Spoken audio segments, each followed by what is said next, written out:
د ننګرهار هوایي ډګر مخې ته د هغو سیمټي موانعو د لرې کولو لړۍ پیل شوې چې شاوخوا 2 لسیزې وړاندې د بهرنیو ځواکونو لخوا د ځان خوندي ساتلو په موخه ایښودل شوې وې. ځایي مسؤلین وایي د یادو موانعو په لرې کېدا سره به د هوایي ډګر مخې ته سړک شاوخوا 1.5 کیلومتر پاک او 5 متره نور هم پراخ شي.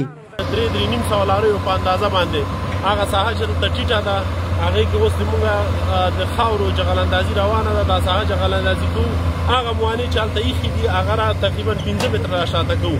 نو کارونه الحمدلله خوندور روان دي، هېڅ نوع مشکل نشته ده. عنقریب به د جلال آباد ښار او ولسونو پر مخ د ترافیکو پر مخ به دا لاره د تل لپاره ښه ازاده او منظمه کړي. همدارنګه د ننګرهار ولایت د جلال آباد ښار کې چې نور څومره موانع دي، لارې بندې دي، انشاءالله په ټولو اقدام کیږي او ټول به انشاءالله خلاصیږي. کومې مو لارې چې بندې دي انشاءالله په لږ وخت کې به ټولې خلاصې کړو د همدې لارې په شمول باندې.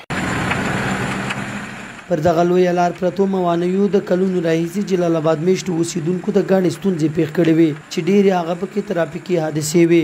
دوی خوښ دي چې ستونزې یې پای مومي. وایي دا لړۍ دې لا نوره هم وغځول شي.